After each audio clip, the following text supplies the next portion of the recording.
ओम नमः शिवाय।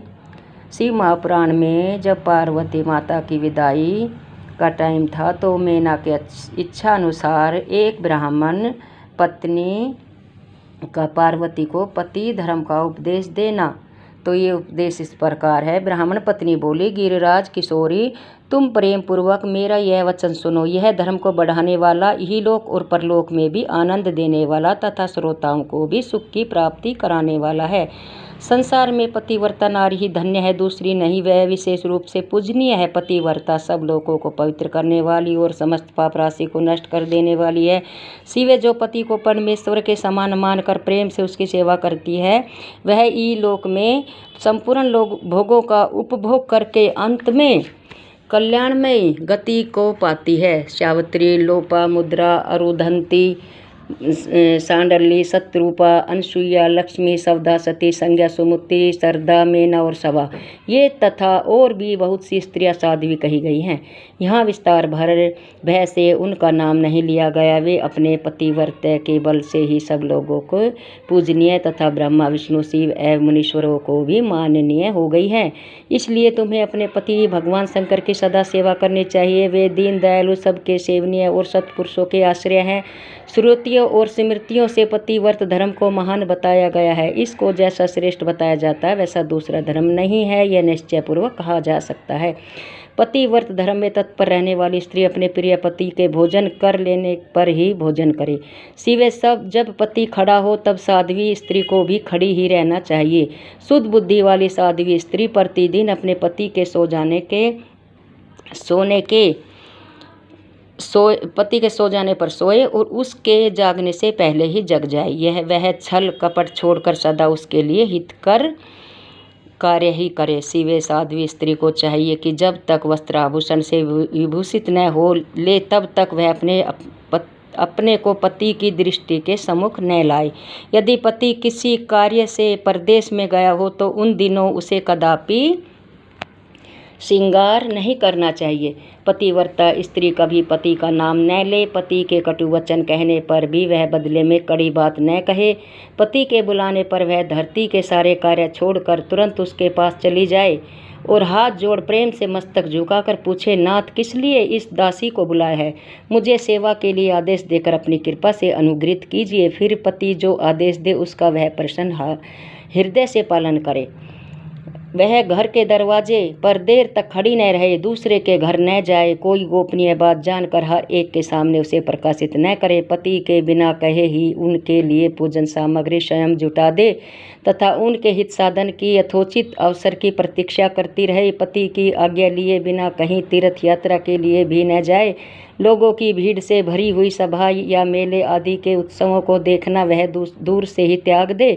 जिस नारी को तीर्थ यात्रा का फल पाने की इच्छा हो उसे अपने पति का चरणोदक पीना चाहिए। उसके लिए उसी में सारे तीर्थ और क्षेत्र हैं, इसमें संशय नहीं है। पतिव्रता नारी पति के उचित छठ अन्न आदि को परम प्रिय भोजन मानकर ग्रहण करे और पति जो कुछ दे उसे महाप्रसाद मानकर शिरोधार्य करे। देवता, पितर, अतिथि, सेवक, कर्म वर्ग जो गो तथा भिक्षुक समुदाय के लिए अन्न का भाग दिए बिना कदापि भोजन न करे। पतिव्रत धर्म में तत्पर रहने वाली गृह देवी को चाहिए कि वह धरती की सामग्री को संयत एवं सुरक्षित रखे। घर की सामग्री को गृह कार्य में कुशल हो, सदा प्रसन्न रहे और खर्च की ओर से हाथ खींचे रहे। पति की आज्ञा लिए बिना उपवास व्रत आदि न करे, अन्यथा उसे उसका कोई फल नहीं मिलता और वह परलोक में नरकगामिनी होती है। पति सुखपूर्वक बैठा हो या इच्छा अनुसार क्रीड़ा, विनोदन अथवा मनोरंजन में लगा हो, उस अवस्था में कोई आंतरिक कार्य आ पड़े तो भी पतिव्रता स्त्री अपने पति को कदापि न उठाए। पति नपुंसक हो या हो दुर्गति में पड़ा हो, रोगी हो, बूढ़ा हो, सुखी हो अथवा दुखी हो, किसी भी दशा में नारी अपने उस एकमात्र पति का उल्लंघन न करे। रजस्वला होने पर वह 3 रात्रि तक पति को अपना मुंह न दिखाए, अर्थात उससे अलग रहे। जब तक स्नान करके शुद्ध न हो जाए तब तक अपनी कोई बात भी वह पति के कानों में न पड़ने दे। अच्छी तरह स्नान करके पश्चात सबसे पहले वह अपने पति के मुख का दर्शन करे, दूसरे किसी का मुंह कदापि न देखे अथवा मन ही मन पति का चिंतन करके सूर्य का दर्शन करे। पति की आयु बढ़ने की अभिलाषा रखने वाली पतिव्रता नारी हल्दी, रोली, सिंदूर, काजल आदि चोली पान मांगलिक आभूषण आदि, केशों का संवारना, चोटी गूंथना तथा हाथ कान के आभूषण, इन सबको अपने शरीर से दूर कभी न करे। धोबीन, छिन्नार या उल्टा सन्यासी और भाग्यहीना स्त्रियों को वह कभी अपनी सखी न बनाए। पति से द्वेष रखने वाली स्त्री का वह कभी आदर न करे। कहीं अकेली न खड़ी हो, कभी नंगी होकर न नहाए। सती स्त्री ओखली, मूसल, झाड़ू, सिल, जात और द्वार के चौखट के नीचे वाली लकड़ी पर कभी न बैठे। मथुन काल के सिवा और किसी समय वह पति के सामने दृष्टा से न करे। जिस जिस वस्तु में पति की रुचि हो उसे वह स्वयं भी प्रेम करे। पतिव्रता देवी सदा पति का हित चाहने वाली होती है। वह पति के हर्ष में हर्ष माने, पति के मुख पर विषाद की छाया देख स्वयं भी विषाद में डूब जाए तथा वह प्रियतम पति के प्रति ऐसा बर्ताव करे जिससे वह उन्हें प्यारी लगे। पुण्यात्मा पतिव्रता स्त्री संपत्ति और विपत्ति में भी पति के लिए एक सी रहे। अपने मन में कभी विकार न आने दे और सदा धैर्य धारण किए रहे। घी, नमक, तेल आदि के समाप्त हो जाने पर भी पतिव्रता स्त्री पति से सहसा यह न कहे कि अमुक वस्तु नहीं है। वह पति को कष्ट या चिंता में न डाले। देवे स्त्री पतिव्रता नारी के लिए एकमात्र पति ही ब्रह्मा, विष्णु और शिव से भी अधिक माना गया है। उसके लिए अपना पति शिव रूप ही है। जो पति का आज्ञा का उल्लंघन करके व्रत और उपवास आदि के नियम का पालन करती है वह पति की आयु भर लेती है और मरने पर नरक में जाती है। जो स्त्री पति के कुछ कहने पर क्रोधपूर्वक कठोर उत्तर देती है वह गांव में कुतिया और निरंजन वन में सियारनी होती है।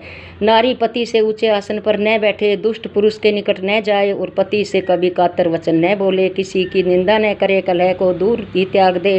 गुरुजनों के निकट न तो उच्च स्वर से बोले और न हंसे। जो बाहर से पति को आता देखे तुरंत अन्न, जल, भोज्य वस्तु, पान और वस्त्र आदि से उनकी सेवा करती है, उनके दोनों चरण दबाती है, उनसे मीठे वचन बोलती है तथा प्रियतम के खेद को दूर करने वाली अन्याय उपाय से प्रसन्नतापूर्वक उन्हें संतुष्ट करती है। उसने मानो तीनों लोकों को तृप्त एवं संतुष्ट कर दिया। पिता, भाई और पुत्र परिमित सुख देते हैं परंतु पति असीम सुख देता है। अतः नारी को सदा अपने पति का पूजन, आदर, सत्कार करना चाहिए। पति ही देवता है, पति ही गुरु है और पति ही धर्म, तीर्थ एवं व्रत है। इसीलिए सबको छोड़कर एकमात्र पति की ही आराधना करनी चाहिए। जो दुर्बुद्धि नारी अपने पति को त्याग कर एकांत में विचरती है वह वृक्ष के खोखले में शयन करने वाली क्रूर उल्लू की होती है। जो पराय पुरुष को कटाक्षपूर्ण दृष्टि से देखती है वह एचांतानी देखने वाली होती है। जो पति को छोड़कर अकेले मिठाई खाती है वह गांव में सुबरी होती है अथवा बकरी होकर अपनी ही विष्ठा खाती है। जो पति को तू कहकर बोलती है वह गूंगी होती है। जो सोच से ज्यादा ईर्ष्या करती है वह दुर्भाग्यवती होती है। जो पति की आंख बचाकर किसी दूसरे पुरुष पर दृष्टि डालती है वह कानी, टेढ़े मुंह वाली तथा कुरूपा होती है। जैसे निर्जीव शरीर तत्काल अपवित्र हो जाता है उसी तरह पतिहीना नारी भली भांति स्नान करने पर भी सदा पवित्र ही रहती है। लोक में वह माता धन्य है, वह जन्माता पिता धन्य है, वह तथा वह पति भी धन्य है जिसके घर में पतिव्रता देवी वास करती है। पतिव्रता के पुण्य से पिता, माता और पिता पति के कुलों की 3-3 पीढ़ियां के लोग स्वर्ग लोक में सुख भोगते हैं। जो दुराचारी स्त्री अपना शील भंग कर देती है वे अपने माता पिता और पति तीनों के कुलों को नीचे गिराती है तथा इस लोक और परलोक में भी दुख भोगती है। पतिव्रता पैर जहाँ जहाँ पृथ्वी का स्पर्श करता है वहाँ की भूमि पाप हारणी तथा परम पावन बन जाती है। भगवान सूर्य, चंद्रमा तथा वायु देवी अपने आप को पवित्र करने के लिए पतिव्रता का स्पर्श करते हैं और किसी दुष्ट से नहीं। जल भी सदा पतिव्रता स्पर्श करना चाहता है और उसका स्पर्श करके वह अनुभव करता है कि आज मेरी जड़ता का नाश हो गया, आज मैं दूसरों को पवित्र करने वाला बन गया। भार्या ही गृहस्थ आश्रम की जड़ है, भार्या ही सुख का मूल है, भार्या से ही धर्म के फल की प्राप्ति होती है तथा भार्या ही संतान की वृद्धि में कारण है। क्या घर घर में अपने रूप और लावण्य पर गर्व करने वाली स्त्री नहीं है, परंतु पतिव्रता स्त्री तो विश्वनाथ शिव के प्रति भक्ति होने से ही प्राप्त होती है। भार्या से इस लोक और परलोक दोनों पर विजय पाई जा सकती है। भार्याहीन पुरुष देव यज्ञ, पितृयज्ञ और अतिथि यज्ञ करने का अधिकारी नहीं होता। वास्तव में गृहस्थ वही है जिसके घर में पतिव्रता स्त्री है। दूसरी स्त्री तो पुरुषों को उसी तरह अपना ग्रास भोग्य बनाती है जैसे जरावस्था है। राक्षसी जैसे गंगा स्नान करने से शरीर पवित्र होता है उसी प्रकार पतिव्रता स्त्री का दर्शन करने पर भी सब कुछ पावन हो जाता है। पति ही इष्ट देव मानने वाली सती नारी और गंगा में कोई भेद नहीं होता है। पतिव्रता और उसके पतिदेव उमा और महेश्वर के समान है। अतः विद्वान मनुष्य उन दोनों का पूजन करे। पतिव्रण है और नारी वेद की रचा, पति तप है और स्त्री समान, नारी सत्कर्म है और पति उसका फल शिव है। सती नारी और उसके पति दोनों दंपति धन्य है। गिरिराजकुमारी, इस प्रकार मैंने तुमसे पतिव्रता धर्म का वर्णन किया है, अब तुम सावधान हो। आज मुझसे पति प्रसन्नता पूर्वक पतिव्रता के भेदों का वर्णन सुनो। देवी पतिव्रता नारी उत्तमा आदि भेद 4 प्रकार की बताई गई है जो अपना समरण करने वाले पुरुषों का सारा पाप भर लेती है। ओम नमः शिवाय।